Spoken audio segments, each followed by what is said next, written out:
See, that's the main thing. If you can control the food, you can control the population. Who was that? Kissinger had been all over that. Kissinger was over that like a duck on a June bug, all over that. Control the food, control the populace.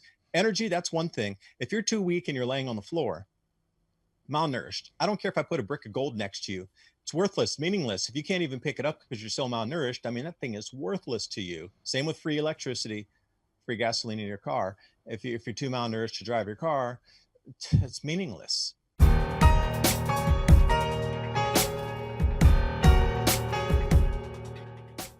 Okay, I'm your host, James White. This is Northwest Liberty News. We have a returning guest, someone I consider a good friend. We used to broadcast together.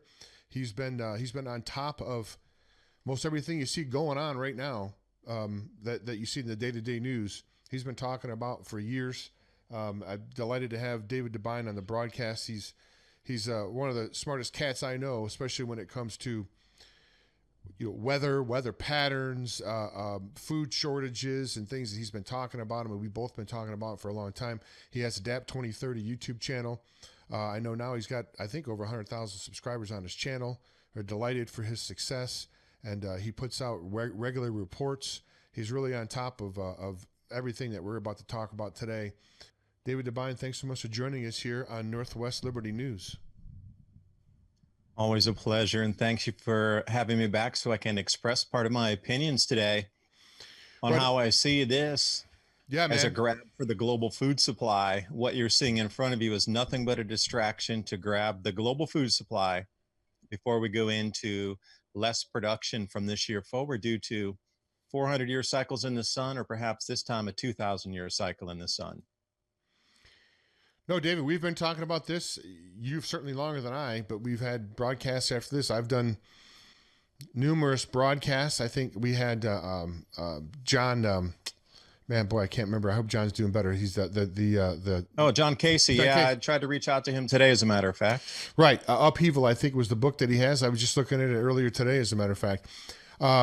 These are things, as we talked about before. This isn't a conspiracy. This isn't something that is some woo-woo type space crazy thing. This is a cyclical thing that's happens about every 400 years.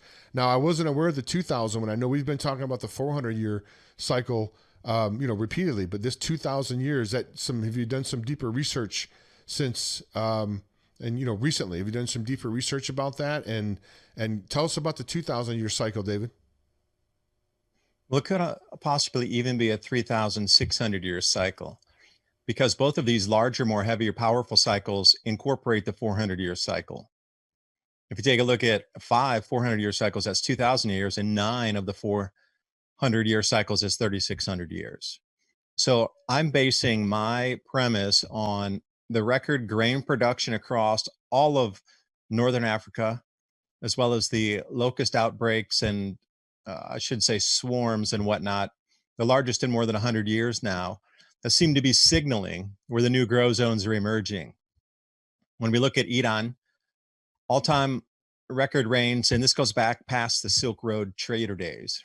So you have to go pre-1,500 years ago to find anything in the accounts that might even equal what we're seeing today with the record rainfall. But even back then, when the Silk Road had branched south before it terminated in Istanbul, they never talked about these types of rains ever.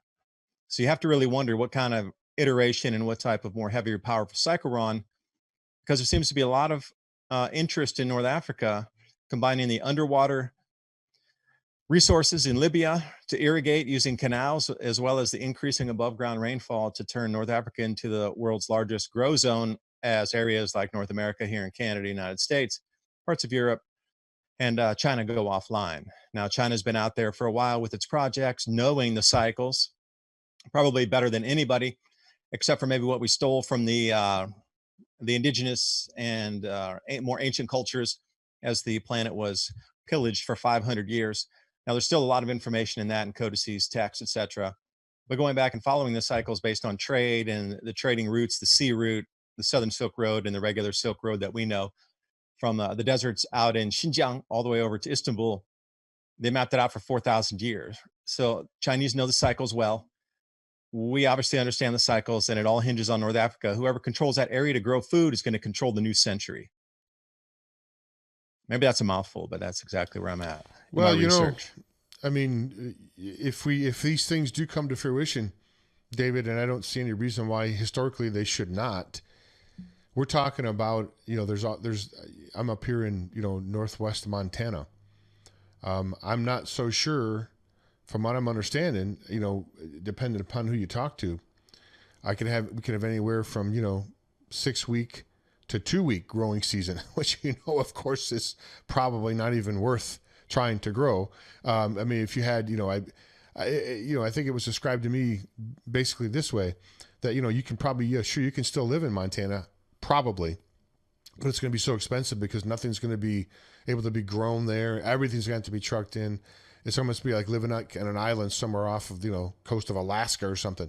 Everything has to be flown in, driven in, or other ways get in. So everything's going to be moving south. Do you see that, David? People are going to be moving south down to warmer areas eventually as we get going into this cycle. I would agree, unless we do use different tech and you start to think about ways to overcome the difficulties that you see in your local area, whether that be submerged greenhouses or indoor vertical agriculture or something like this. There's a lot of solutions that are going to come out during this time because people aren't going to want to move. Or like we see now, you simply can't. And what's funny about this whole CV that's happening at the moment, this was predicted in the Grand Solar Minimum models where governments across the planet would work in unison to lock down the planet so people couldn't go to those areas further south that you just referenced. And this was going to occur about 1 year out before the food insecurity would be enough that would alert almost everybody on the planet that we have a problem. Now, it wouldn't come down to, a full global famine or anything within that 1 year period, but there would be so much understanding, so much awakening that people would really start to question everything. Why weren't we warned? Why didn't governments give us this last 20 years to at least try to get ready to get different systems in place to, swap over for systems that are no longer working at optimum efficiency? And a lot of questions would be asked about the answers in the organizations, the institutions, the experts, quote unquote. And I don't know, they were to lock everybody down. And this was all supposed to happen about a year out before the first shocks and the global awareness was coming about our food situation. And guess what? We're right here, right now. So we thought it was coming in 2023. Most everybody I talked with, and some of the same people. So it seemed to have occurred about maybe 2.5 years earlier than anticipated. So this almost gives credence to the heavier, more powerful cycle. If it was a 400-year cycle, which we had talked about 2023 being the first date, if it was a once in a 2000 or once in a 3600-year cycle, it would definitely occur earlier with a heavier intensity. So this is just kind of a piece of anecdotal evidence. Now, is it provable? Unknown at the moment, but it seems that something's happening faster on the timelines than originally anticipated. I don't know if you agree with that because we talked about some of the same timelines long ago. No, no, I thought, I was thinking it was going to be a little bit, we had a little bit more time as well. So did I. But I didn't know with this, I didn't know about this, conference that they had here until recently, of course, until all that came out and they had this, conference with Gates and all these other people about this. This seems to be a plan of theirs to do this ahead of, years in advance. Of course, these people plan years in advance. We think like 2 or 3 weeks out, generally the general population, Where's my groceries? Yeah, exactly. And we've been sort of really numbed down to only thinking a few days ahead. These people think decades ahead, right? And they got a plan. But I'm going to bring up a couple of things here on this, David, and I want you to talk about this. I mean, this is what we're talking about here, folks. This is not fear mongering or conspiracy theory, anything. This is fact. This fact. Sky's blue. Let's look here. Argue and say, well, you're just telling me the sky's blue because you're trying to stir up trouble. No, sky's blue. No, true. Water's H2O, and we'll just keep going from there. Okay, fact. Yeah, meatpacking plants were up. Well, you're hitting the nail on the head. You can see these, right? You can see these articles. I can. I'm looking at it right here. Very good. So these are all fairly recent right here. This is, the April 23rd, 24th. Union warns of food shortages as more meatpacking workers get COVID-19. America's food supply depends on these workers. They feed Americans. This is, of course, not good. And we got the next one over here. This is today. Tyson again. Chairman warns the food supply chain is breaking. In recent weeks, the poultry producer has temporarily suspended operations at plants across the country. Next Now one you need here. to add Hormel and also Smithfield into that as well. So we got these three meatpacking giants in the United States: Tyson, Smithfield, and Hormel, all with the same exact problem. There's more than 250 facilities closed at the moment. And I was looking on the USDA reports today to see how many feeder hogs are in the system, how many cattle, how many beef cattle. And it's 25% less and a third less for the beef cattle than just last year. There's been significant drops in terms of animal husbandry across the U.S. And they just culled, what, 30 million chickens here in the last week, all the way from the Northeast, all the way down into Georgia. Oh yeah, man. Where's the No. meat going to come from? Eggs, meat, dairy. They're pouring out the milk. This is a sickening thing here. They couldn't freeze dry the milk or dehydrate it or dry it and put it in bags. They had to waste all that milk. It's just sickening. Americans are going hungry, not having milk shortage, and they're pouring out milk in certain parts of the country. It's so bizarre a world at the moment. I'm kind of perplexed, other than they're creating a problem so then they can put a solution in. Yeah, Hegelian dialect almost, problem reaction It's solution. always Hegelian. Yeah, that's their game. That's their game plan. There's a couple more, but let's look at this. Yeah, sorry to interrupt you. No, you're good. U.S. stores and supermarkets might see shortages for the next year and a half. Supply chain experts say. That's from Business Insider. Predictive programming. Get ready. Grow your own. Just saying. Right on. Yep. Supermarket guru warns of food shortages in the near future. Predictive programming. Phil Grow your Lempert is own. Supermarket guru. Yeah. And as a matter of fact, it does say, I believe, in one of these where people are starting to grow their own food more. And this is, now, isn't it interesting? Maybe not interesting, but isn't it telling that in Michigan, they tried to block seeds? Seeds. You can't buy seeds to grow stuff. I mean, come on, David. What are we, imbeciles?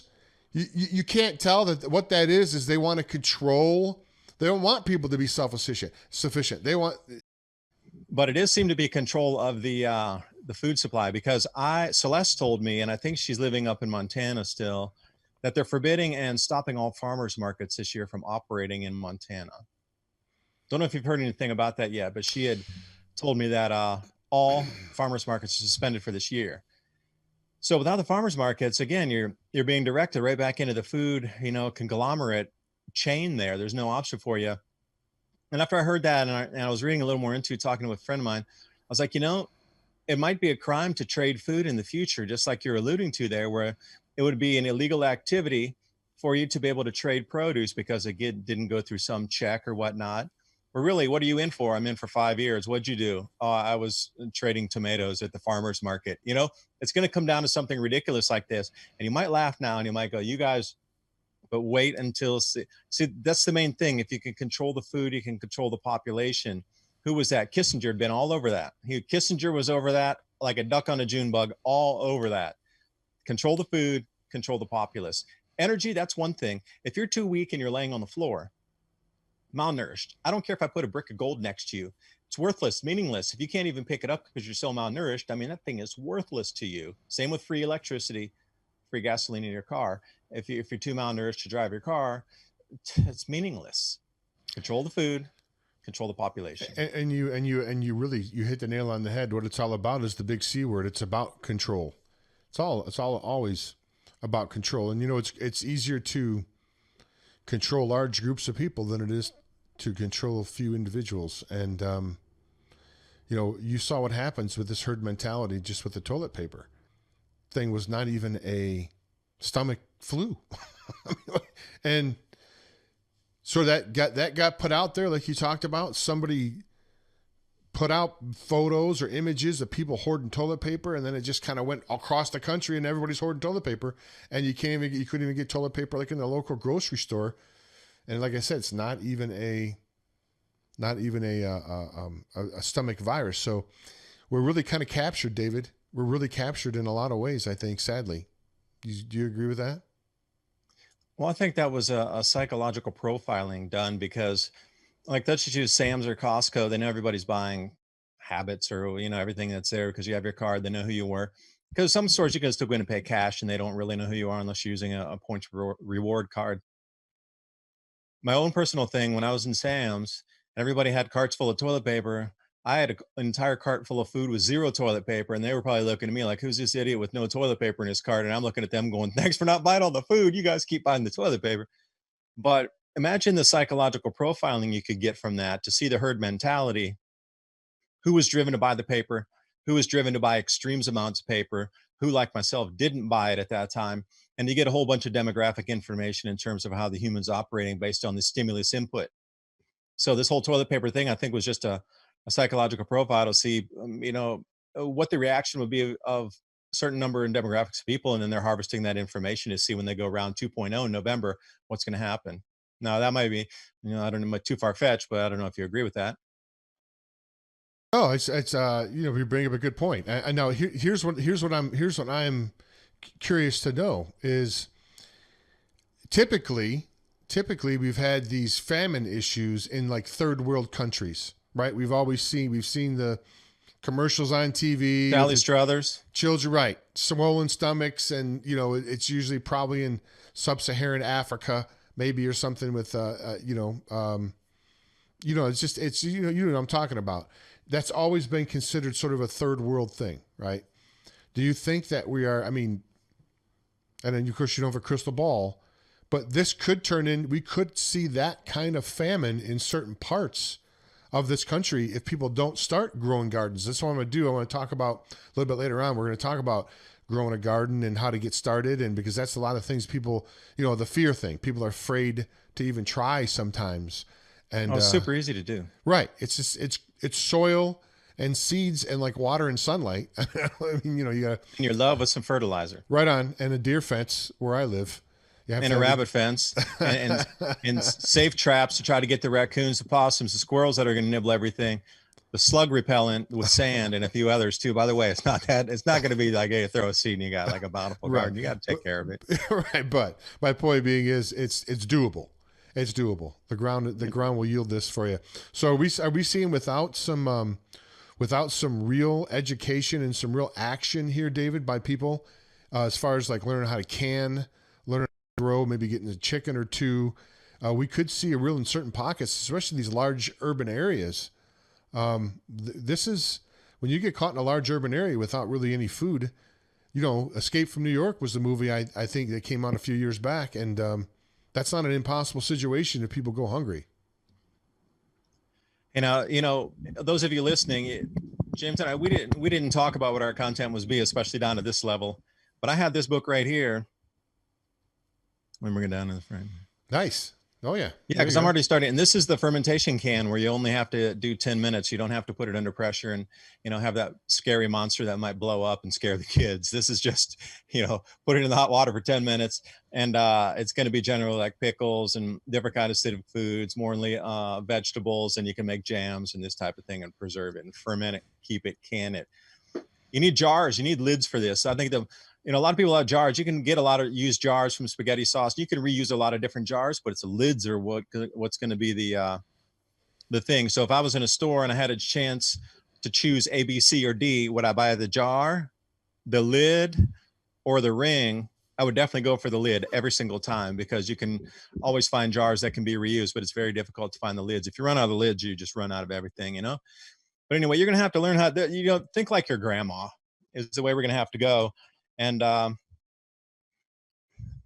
think the famine in the United States might not be as dramatic, but here's the saddest thing. Like we're spending all this money bankrupting the economy to reset a system to bring in crypto and a new gold-backed currency and a whole new, Bank for International Settlements with IMF, International Monetary Fund, reset coin here. When 8,000, this is just in Africa and like you say in the Middle East, just in Africa and the Middle East, 8,000 children starve to death every day, a day, every day. And here we are quibbling about 23 people dying over here, a couple hundred die over there. Well, the fastest way to stop all the death on the planet is to actually get the kids food that are in some of these impoverished nations you talk about. And I've heard it as high as globally, including all the continents, 12 million children starve to death every year. 12 million. That is sickening. When I started to look at these numbers, I never really looked at the demographics of death that much before. But after people kept sending me an enormous amount of things, like they'd rack up all these things from cancer to auto accidents to starvation.